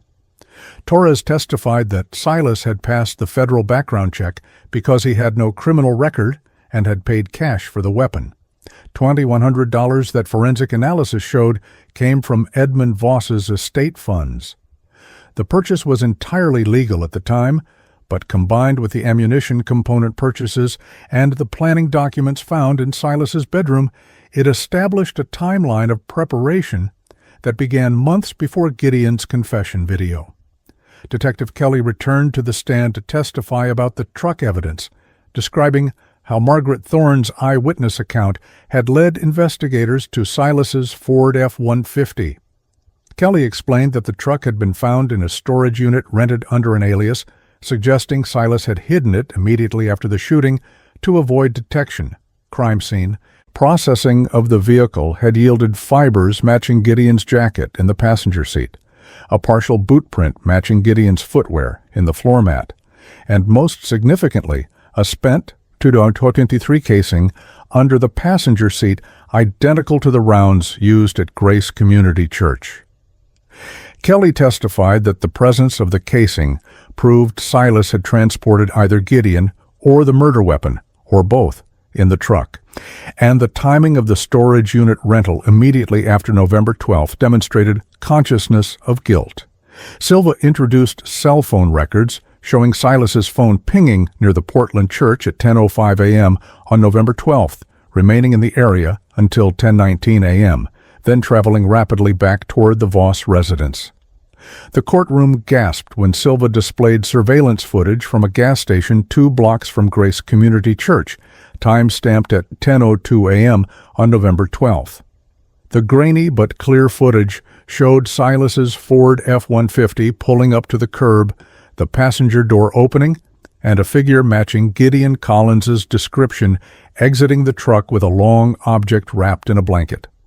The figure walked out of frame in the direction of the church, and the truck remained parked for approximately 15 minutes before driving away. Silva froze the video on a frame showing the truck's license plate, which matched Silas's vehicle registration. The footage was circumstantial. It did not show what was in the blanket or definitively prove the passenger was Gideon, but combined with the other evidence, it painted a devastating picture of Silas, dropping his son off to commit mass murder and then fleeing the scene when sirens approached. Cross objected to the surveillance footage on grounds that the video quality made positive identification impossible, but Judge Harmon overruled, noting that the jury was entitled to consider the footage in conjunction with other evidence placing Silas and his truck near the church at the relevant time. The ruling allowed Silva to proceed with her most dramatic witness, Margaret Thorne, the 67-year-old parishioner who had seen Silas sitting in his truck in the church parking lot minutes before the shooting. Thorne testified that she had been running late for the service and was hurrying across the parking lot when she noticed a man in a dark blue truck with the engine running. She described making brief eye contact with the man who had been staring at the church entrance with an intensity that had briefly unnerved her. Thorne testified that she had seen news coverage of Silas Voss's arrest and immediately recognized him as the man from the parking lot, prompting her to contact police with her account. Cross's cross-examination of Thorne focused on the reliability of her identification after the fact, suggesting that exposure to media coverage had influenced her memory. Cross asked whether she could be absolutely certain the man she saw was Silas Voss, given that she had only glanced at him for a few seconds 7 months earlier. Thorne conceded that she had not initially reported the sighting because she had not realized its significance, but she maintained that her recognition of Silas was genuine and uninfluenced by media coverage. Silva's redirect established that Thorne had provided a detailed description of the truck and driver to police before being shown any photographs of Silas, and that her description matched Silas's appearance and vehicle. The jury appeared to credit Thorne's testimony, and several jurors took extensive notes as she spoke, suggesting they viewed her as a credible witness linking Silas directly to the crime scene. The prosecution's theory of conspiracy was further bolstered by testimony from FBI document examiner Patricia Reynolds, who had analyzed the handwriting in the planning documents found in Silas's bedroom. Reynolds testified that the file labeled G's Mission contained notes written by at least two different individuals, one matching Gideon's exemplars and another matching Silas's. The notes included tactical observations about church layout, timing of services, and potential escape routes, suggesting both men had participated in reconnaissance and planning. Reynolds's testimony established that this was not a case of a father unwittingly enabling his son's violence, but rather an active collaboration between two conspirators working toward a common goal. The jury's reaction to this evidence was visible in their expressions of disgust and disbelief, as the scope of Silas's involvement became undeniable. Silva's final witness before revealing the DNA evidence was Dr. Lawrence Chen, a clinical psychologist specializing in radicalization and cult behavior. Dr. Chen testified about the process by which individuals are indoctrinated into extremist ideologies, emphasizing that radicalization requires both a vulnerable subject and an active manipulator. He described the techniques Silas had used on Gideon: isolation from mainstream society, constant reinforcement of an us versus them worldview, framing violence as a sacred duty, and providing positive reinforcement for increasingly extreme beliefs. Dr. Chen testified that Gideon had been subjected to these techniques from childhood, making him psychologically dependent on his father's approval and unable to critically evaluate the ideology he had been taught. However, Dr. Chen also acknowledged under cross-examination that radicalized individuals retain moral agency and can choose to reject violence even if that choice is psychologically difficult. On June 26th, Silva prepared to introduce the DNA evidence that would add a final horrifying dimension to the case. Before calling her next witness, Silva requested a sidebar with Judge Harmon and Nathan Cross, informing them that the upcoming testimony would be extremely sensitive and potentially traumatic for the Whitmore family. Judge Harmon asked whether the Whitmores wished to remain in the courtroom for this portion of the trial, and Cormac, after conferring with Serafina, indicated they would stay despite the pain. Silva then called Dr. Jennifer Park, a forensic geneticist from the Oregon State Crime Lab, who testified about the routine DNA analysis conducted on evidence from the crime scene. Dr. Park explained that swabs taken from Thaddeus Whitmore's clothing had yielded genetic material that was analyzed and compared against reference samples from family members and the suspect. Dr. Park's testimony became more technical as she explained the DNA matching process, describing how forensic geneticists examine specific genetic markers to determine familial relationships. The analysis had revealed that the DNA profile from Thaddeus Whitmore showed a parent-child relationship with Gideon Collins, indicated by the sharing of alleles at multiple loci in a pattern that could only occur between biological father and child. Dr. Park testified that the probability of this relationship occurring by chance was less than 1 in several billion, making it a virtual certainty that Collins was Thaddeus's biological father.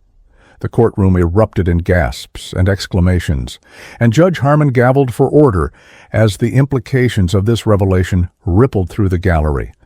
Serafina Whitmore let out a keening wail and collapsed against her husband, who sat rigid in his seat, his face drained of color. Silva carefully led Dr. Park through the implications of the DNA finding, establishing that the genetic evidence pointed to a sexual encounter between Collins and Serafina Whitmore that had occurred approximately 7 years earlier, around 2017, when Collins would have been 21 and Serafina would have been in her early 30s. Silva introduced evidence that Collins had attended several social events at Grace Community Church in Portland during that period, including a fundraiser on a night when Cormac Whitmore had been traveling for work. Serafina, questioned through a victim advocate due to her fragile state, provided a statement indicating she had no memory of any sexual encounter with Collins, but acknowledged she had been at the fundraiser and had consumed alcohol. The statement suggested a non-consensual encounter, though Serafina had never reported an assault and had attributed her subsequent pregnancy to her husband. The DNA revelation fundamentally altered the narrative of the case, providing a potential alternative motive for the murder of Thaddeus Whitmore. Cross immediately seized on this evidence in his cross-examination of Dr. Park, establishing that if Collins had killed Thaddeus to eliminate evidence of a prior crime, that suggested a rational, self-interested motive rather than a delusional religious mission. Cross argued that the DNA evidence proved Collins was capable of planning and executing crimes for personal benefit, which contradicted the prosecution's portrait of him as a religious zealot acting solely on ideological beliefs. Silva objected that the two motives were not mutually exclusive. Collins could have killed Alara for ideological reasons and Thaddeus to hide his paternity. But Cross had successfully introduced doubt about whether religious extremism was the primary driver of Collins' actions. Judge Harmon called a recess after Dr. Park's testimony, and the courtroom slowly emptied as spectators and media members rushed to process and report the stunning revelation.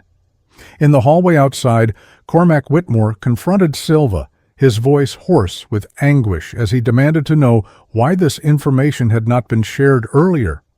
Silva explained that the DNA finding had only emerged during the trial preparation process and that ethical rules had required her to disclose it to the defense. Cormac's response was a mixture of grief and rage, screaming that she had destroyed what remained of his family by forcing them to learn that Thaddeus was the product of sexual assault.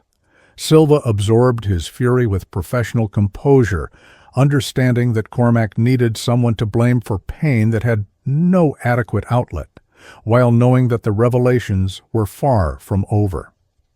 The trial resumed on June 27th with the courtroom packed beyond capacity, as news of the DNA revelation had intensified public interest to a fever pitch.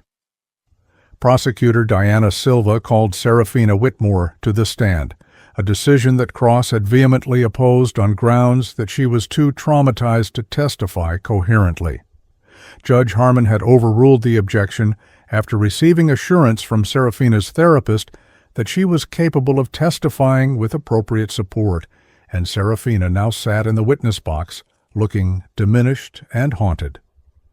Silva questioned her gently about the 2017 church fundraiser, establishing that Serafina had attended alone while Cormac was on a business trip.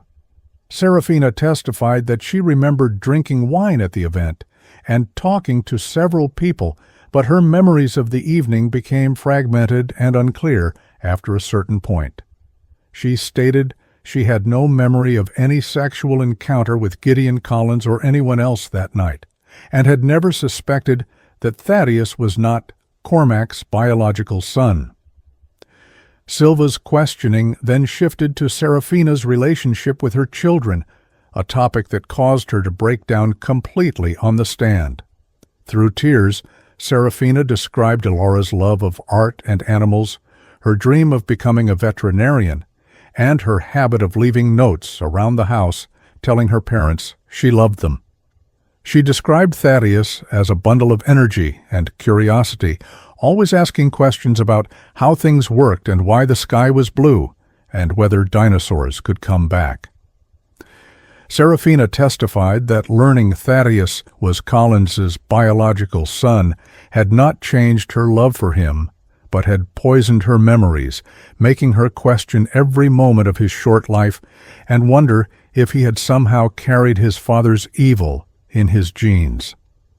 The jury listened in rapt silence, several members crying openly, as Serafina described the impossible burden of grieving for both her children while grappling with the revelation that one of them was conceived through violence.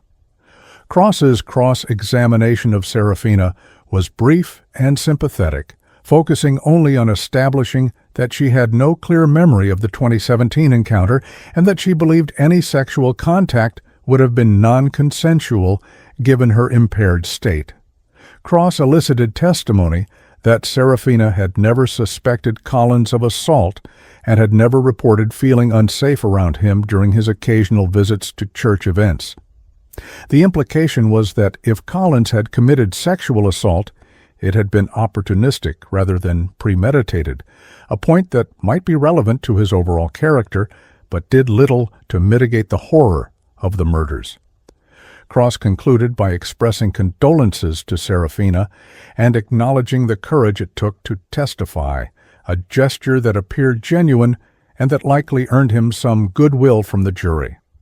The prosecution then called a witness that no one had anticipated, DNA analyst Dr. Marcus Williams, who had conducted additional genetic testing to determine whether the 2017 encounter could have been consensual. Dr. Williams explained that advances in forensic toxicology had allowed testing of hair samples that Serafina had saved from Thaddeus for sentimental reasons. The hair had preserved trace amounts of chemicals that could be detected years later, and analysis had revealed the presence of GHB metabolites, remnants of gamma-hydroxybutyric acid, a date rape drug, in Thaddeus's hair that would have been passed from mother to child if Serafina had been drugged at the time of conception. The findings suggested that Serafina had been chemically incapacitated during the encounter with Collins, transforming what might have been ambiguous into clear evidence of drug-facilitated sexual assault. The courtroom buzzed with horrified whispers as the implications sank in, and Cormac Whitmore stood abruptly and left the courtroom, unable to remain for testimony about his wife's assault. Silva used Dr. Williams's testimony to argue that the DNA evidence proved not an alternative motive, but rather an additional layer of Collins's depravity. Collins had sexually assaulted Serafina in 2017, fathered a child through that assault, and then 7 years later returned to kill that child along with his half-sister. Silva argued that the murder of Thaddeus was not about hiding evidence of the original crime. Too much time had passed for that to be a realistic concern, but rather about Collins's twisted attempt to erase what he viewed as his impure lineage. The manifesto's language about cleansing and purification took on new meaning in light of the DNA evidence, suggesting that Collins had targeted Thaddeus specifically because the boy was a living reminder of his own sin. Silva's theory was that Collins's religious extremism had twisted into self-loathing and that murdering his own child was the ultimate act of ideological purity. Cross objected to Silva's characterization as speculative, arguing that there was no direct evidence that Collins knew of his biological relationship to Thaddeus at the time of the shooting. Judge Harmon sustained the objection in part, instructing the jury that while they could consider the DNA evidence, they should not assume Collins' knowledge without direct proof. Silva responded by calling Detective Kelly back to the stand to testify about evidence found on Collins's laptop during the investigation. Kelly described finding deleted search history from October 2023, just weeks before the shooting, showing that Collins had researched DNA testing services and had visited websites about proving paternity. The searches suggested Collins had suspected or discovered his relationship to Thaddeus and had been grappling with that knowledge in the weeks leading up to the attack, making it likely that the murder was influenced by his awareness of the biological connection. The defense's case began on July 1st, with Cross calling Dr. Sarah Jensen, a psychiatrist specializing in trauma and family dynamics, to testify about the psychological effects of parental abuse. Dr. Jensen described Silas Voss's indoctrination of Gideon as a textbook case of coercive control involving isolation, manipulation, and the systematic destruction of the child's independent judgment. She testified that children subjected to such extreme indoctrination often develop what psychologists call pathological dependence, an inability to reject the abuser's worldview even when they intellectually understand it is harmful. Dr. Jensen argued that Gideon's actions on November 12th should be understood not as independent choices, but as the inevitable outcome of decades of psychological torture. Cross used Dr. Jensen's testimony to argue for life without parole rather than death, contending that executing Gideon would be tantamount to executing Silas's creation, rather than holding Gideon fully accountable as an autonomous moral agent. Silva's cross-examination of Dr. Jensen was pointed and effective, establishing that even victims of extreme abuse retain the capacity to choose differently. Silva elicited testimony that Gideon had been exposed to alternative viewpoints during his time at Mount Angel Seminary, where professors and fellow students had challenged his extremist beliefs. Dr. Jensen admitted that Gideon had been presented with opportunities to break free from his father's influence and had instead chosen to double down on the ideology he had been taught.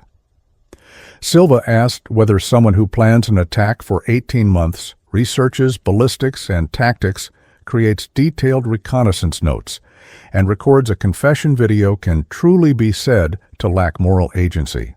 And Dr. Jensen conceded that the level of planning demonstrated cognitive function and decision-making capacity. Silva's cross-examination undermined the defense's attempt to portray Gideon as a puppet, re-establishing him as someone who had made evil choices despite knowing they were evil. The most dramatic moment of the defense case came when Cross called Silas Voss to the stand, a risky decision given that Silas faced his own criminal charges and had Fifth Amendment rights against self-incrimination. Silas had been offered limited immunity for his testimony, meaning his words in this trial could not be used against him in his own prosecution, but he could still face consequences for perjury if he lied. Silas took the stand on July 3rd, his appearance disheveled from months in jail, and Cross began by asking him to explain his relationship with his son. Silas's testimony was a mixture of genuine emotion and transparent self-justification, describing Gideon as a sensitive, intelligent boy who had been traumatized by the violence Silas had witnessed during his contracting work. Silas admitted teaching Gideon about firearms and tactics, but claimed he had been trying to prepare him for a dangerous world, not train him to be a killer. Cross asked Silas directly whether he had known that Gideon planned to attack Grace Community Church on November 12th, and Silas's answer would haunt the courtroom for the remainder of the trial. Silas testified that Gideon had told him he was planning a witness action to spread the gospel at a progressive church, and that Silas had believed his son meant a peaceful demonstration or distribution of pamphlets. When Cross asked why Silas had driven Gideon to the church and waited in the parking lot, Silas claimed he had been there to provide moral support and ensure Gideon didn't lose his nerve about evangelizing. The testimony was so transparently false that several jurors visibly shook their heads in disbelief, and Silva's cross-examination would demolish it entirely. But Cross had achieved his purpose in calling Silas. The jury had now seen the man who had created Gideon Collins, and that monster sitting on the stand made Gideon look almost sympathetic by comparison. Silva's cross-examination of Silas was withering, methodically destroying every claim he had made during direct examination. She confronted him with the planning documents bearing his handwriting, the gun purchase he had made 6 months before the shooting, the ammunition components he had ordered using his dead father's credit card, and the cell phone records placing him near the church at the exact time of the attack. Silas attempted to maintain that each piece of evidence had an innocent explanation, but Silva pressed relentlessly, forcing him to either admit his involvement or offer increasingly implausible alternative stories. When Silva asked why Silas had fled to a survivalist compound after the shooting, if he believed Gideon was only distributing pamphlets, Silas claimed he feared being scapegoated by law enforcement. Silva's response was scathing. "Mr. Voss, your son murdered 2 children with a weapon you purchased using ammunition you helped create, and you drove him to the scene. The only scapegoat here is your son, who you turned into a weapon and then unleashed on innocent people." The courtroom session ended on July 3rd, with Silas still on the stand, and Judge Harmon announced that closings would begin the following week. That evening, Cormac Whitmore was preparing his victim impact statement in his hotel room when he suffered a massive heart attack, collapsing in the bathroom while Serafina frantically called 911 from Portland, Oregon. Cormac was rushed to Providence Portland Medical Center, where doctors managed to stabilize him. But the prognosis was grave. The heart attack had caused significant damage, and Cormac's long-term survival was uncertain. The news reached the court on July the 5th, and Judge Harmon briefly considered delaying the remainder of the trial, but ultimately decided to proceed at Serafina's request. Serafina stated through her attorney that Cormac would want the trial to continue and that she would deliver the victim impact statement on behalf of both of them when the time came. Closing arguments began on July 8th, with the courtroom atmosphere heavy with anticipation and the knowledge that Cormac Whitmore was fighting for his life in a hospital bed just miles away.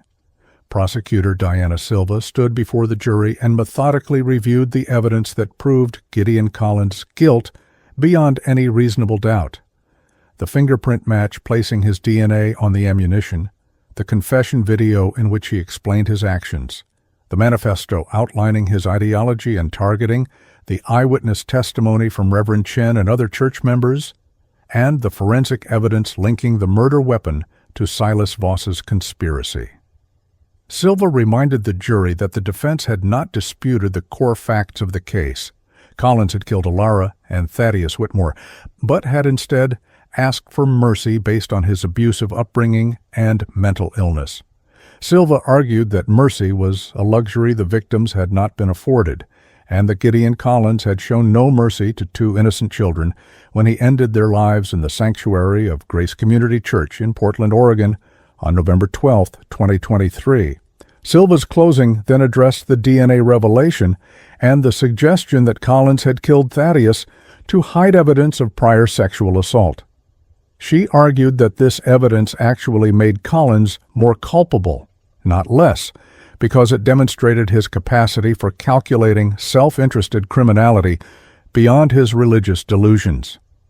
Silva pointed out that Collins had multiple motives for his crimes: ideological extremism, self-preservation, and the twisted desire to erase his own impure lineage, and that the layering of motives demonstrated the depth of his depravity.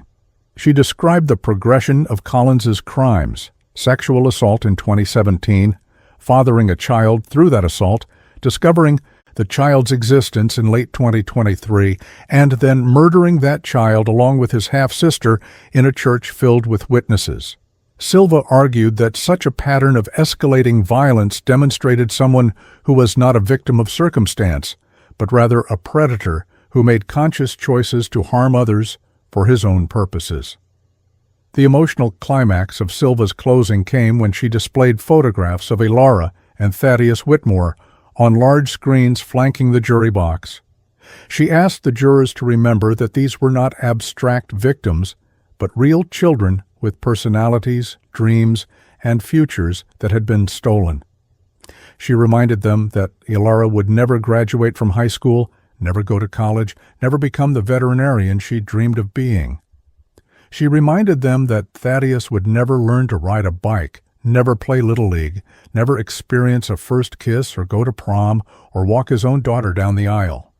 Silva concluded by arguing that the only just punishment for someone who had so callously destroyed two innocent lives was the same finality he had imposed on his victims, death. She asked the jury to find Gideon Collins guilty on all counts and to recommend a sentence of death by lethal injection. Defense attorney Nathan Cross approached his closing argument with the difficult task of acknowledging his client's guilt while arguing for mercy. Cross began by stating that Gideon Collins had indeed killed Ilara and Thaddeus Whitmore, that those deaths were tragic and horrifying, and that nothing he said should be construed as minimizing the pain of the Whitmore family. But Cross argued that the purpose of a trial was not vengeance, but justice, and that true justice required understanding the full context of how Gideon Collins had become a killer. Cross walked the jury through Gideon's childhood under Silas Voss, describing the systematic indoctrination, the isolation from normal childhood experiences, and the psychological torture that had warped Gideon's understanding of right and wrong. He argued that Gideon had never had a fair chance at a normal life, that he had been molded into a weapon by a father who bore primary moral responsibility for the November 12th attack. Cross then addressed the death penalty itself, arguing that executing Gideon would not bring back Ilara and Thaddeus and would not heal the Whitmore family's wounds. He pointed out that Gideon was 28 years old, meaning he could spend the next 50 or 60 years in prison, thinking about what he had done, grappling with his guilt, and potentially finding redemption. Cross argued that death was too easy an escape for someone like Gideon, that life without parole would be a harsher punishment because it would force him to live every day with the consequences of his actions. He reminded the jury that Oregon had not executed anyone in 27 years, and that the current governor had placed a moratorium on executions, making a death sentence more symbolic than practical. Cross concluded by asking the jury to choose life without parole, arguing that such a sentence would achieve justice while acknowledging the mitigating factors of Gideon's abuse and mental illness. Silva's rebuttal to Cross's closing was brief but devastating. She acknowledged that Gideon had been subjected to terrible abuse by his father, but pointed out that Silas would face his own prosecution and punishment for his role in the conspiracy. She argued that sympathy for Gideon's childhood could not excuse what he had done to Ilara and Thaddeus, and that the mitigating factors Cross had described were outweighed by the aggravating factors of premeditation, the targeting of children, and the violation of a house of worship. Silva concluded by reminding the jury that their oath required them to follow the law, and Oregon law provided for the death penalty in cases of aggravated murder of children. She asked them to honor Ilara and Thaddeus's memory by holding their killer fully accountable, and she sat down with the confident bearing of someone who knew she had presented an overwhelming case. Judge Harmon instructed the jury on July 9th, explaining the legal standards for aggravated murder and the factors they must consider during penalty phase deliberations.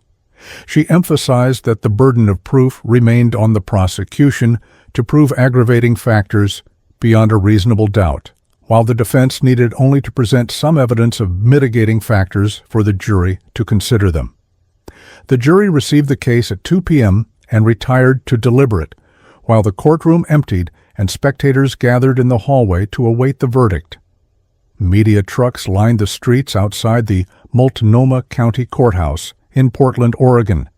Their satellite dishes pointed skyward as reporters prepared to broadcast the outcome to a nation that had followed the trial with horrified fascination. The jury deliberated for 14 hours over 2 days before reaching a verdict on the guilt phase. At 4 p.m. on July 10th, Judge Harmon was notified that a verdict had been reached, and the courtroom filled quickly as word spread through the courthouse. Gideon Collins was brought from the holding cell to the defense table, his expression unchanged from the blank serenity he had maintained throughout the trial. Serafina Whitmore sat in the front row of the gallery, her hands clasped in her lap, while supporters from Grace Community Church filled the seats behind her. Judge Harmon brought the jury into the courtroom and asked the foreperson, juror number 3, whether they had reached a verdict. The foreperson, a retired teacher named Martha Richardson, stood and confirmed they had reached unanimous verdicts on all counts. Judge Harmon instructed the clerk to read the verdicts, and a silence fell over the courtroom so profound that the ticking of the wall clock became audible. The clerk read, "In the case of Oregon v. Collins, Count 1, aggravated murder of Elara Whitmore, we, the jury, find the defendant Gideon Collins guilty." Serafina gasped and began to cry as the clerk continued, "Count 2, aggravated murder of Thaddeus Whitmore. We, the jury, find the defendant Gideon Collins guilty." The clerk proceeded through the remaining counts, burglary, weapons violations, terrorism, returning guilty verdicts on each. When the clerk finished, Judge Harmon polled the jury individually, asking each member to confirm their agreement with the verdicts, and all 12 jurors stated clearly that the verdicts reflected their true and conscientious judgment. Collins showed no reaction to the verdicts, his face as impassive as if he were listening to a weather report rather than a determination that he was guilty of murdering 2 children. The penalty phase of the trial began immediately, with both sides presenting additional evidence and arguments about whether Collins should be sentenced to death or life without parole. Silva called additional witnesses to testify about the impact of the murders on the Grace Community Church congregation and the broader Portland community, painting a picture of lives destroyed and innocence shattered. The most powerful testimony came from Reverend Michael Chen, who described the church's struggle to rebuild after November 12th, the congregants who had left because they could no longer feel safe in the sanctuary, and the children who still had nightmares about the shooting. Chen testified that the church had considered closing entirely, but had ultimately decided to remain open as an act of defiance against those who would use violence to silence progressive faith communities. Cross-presented mitigation witnesses, including Dr. Sarah Jensen, who reiterated her testimony about the psychological effects of Silas's abuse, and a social worker who had briefly worked with the Voss family in 2015 and had noted concerns about the household environment. Cross also presented evidence that Gideon had been a model inmate during his pretrial incarceration, causing no disciplinary problems and spending his time reading religious texts and writing letters of apology to the Whitmore family, letters that Serafina had refused to read.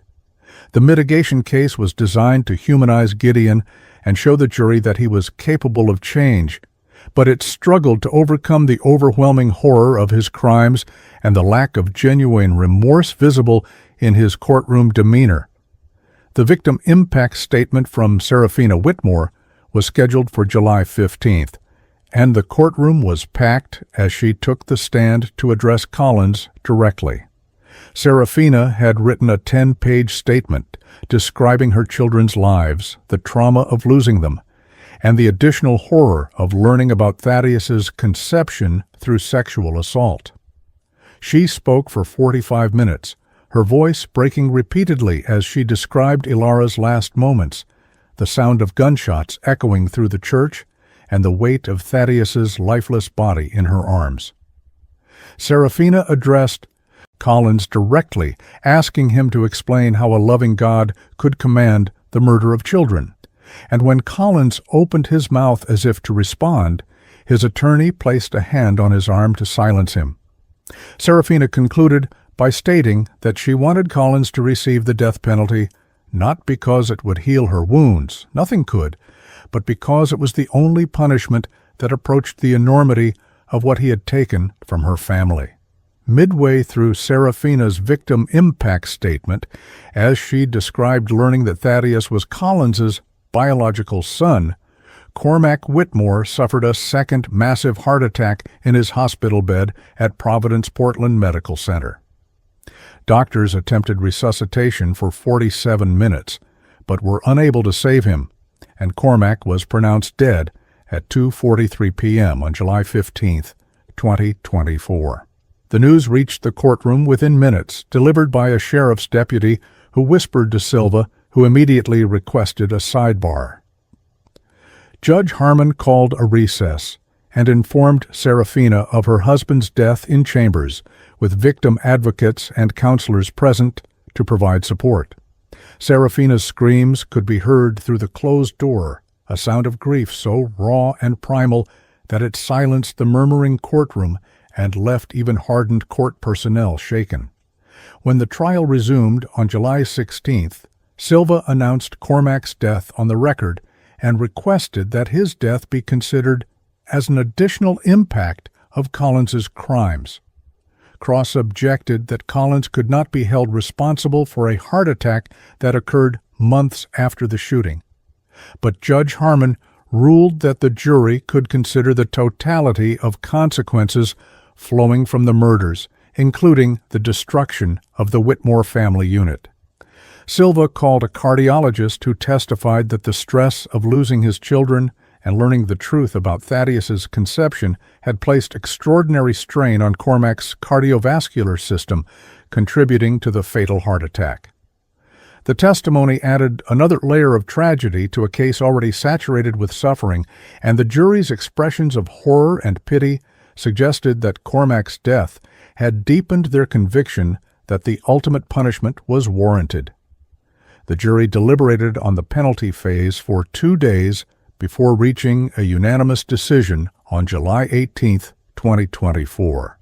They found that the aggravating factors, the deliberate targeting of children, the violation of a house of worship, and the premeditated nature of the crime, substantially outweighed the mitigating factors of Collins's abusive upbringing and mental illness.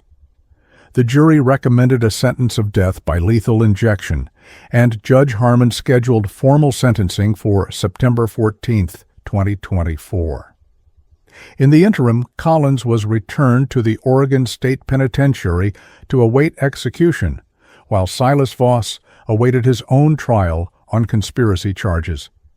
The Whitmore family, now reduced to Serafina alone, began the impossible task of planning Cormac's funeral while still grieving for their children. The formal sentencing hearing on September 14th was brief and procedural, with Judge Harmon reciting the jury's findings and imposing the sentence of death as required by law. Collins was given an opportunity to make a statement, and he surprised the courtroom by standing and addressing Serafina directly for the first time. He said, "I am sorry for the pain I have caused you, but I am not sorry for what I did. I saved 2 souls from corruption, and I would do it again if God commanded." The statement eliminated any lingering possibility of clemency or appeal based on remorse, and Serafina's response was to stand and spit in Collins' direction before being gently led from the courtroom by victim advocates.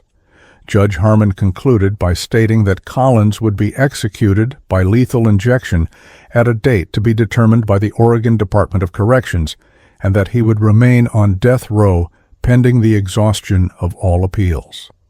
As Collins was led from the courtroom for the final time, Serafina Whitmore stood on the courthouse steps in Portland, Oregon, and addressed the assembled media. She spoke about Alara's love of animals, Thaddeus's curiosity about the world, and Cormac's dedication to their family. She described the impossibility of moving forward when everything that had given her life meaning had been taken away. And she stated that while the death sentence could not bring her family back, it provided a measure of closure, knowing that Gideon Collins would face the ultimate consequence for destroying her world. Serafina concluded by thanking the jury for their service, Prosecutor Silva for her advocacy, and the Portland community for their support. Then she turned and walked away from the cameras, disappearing into a black sedan that would take her to an uncertain future, haunted by ghosts and what-ifs. The case of Oregon versus Collins would continue to reverberate through the legal system for years, as Collins's attorneys filed the mandatory appeals challenging his conviction and sentence, Silas Voss was eventually tried separately and convicted of conspiracy to commit murder, receiving a sentence of life without parole. The Grace Community Church in Portland, Oregon remained open but struggled with declining attendance as members moved away or found new congregations where they felt safe.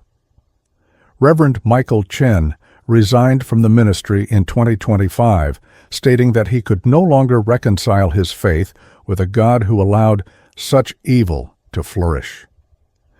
And Serafina Whitmore lived on, each day a battle against memories and pain, carrying the weight of 3 deaths and one brutal truth, that justice, when it finally came, brought no peace to those left behind, to grieve in the ruins of shattered innocence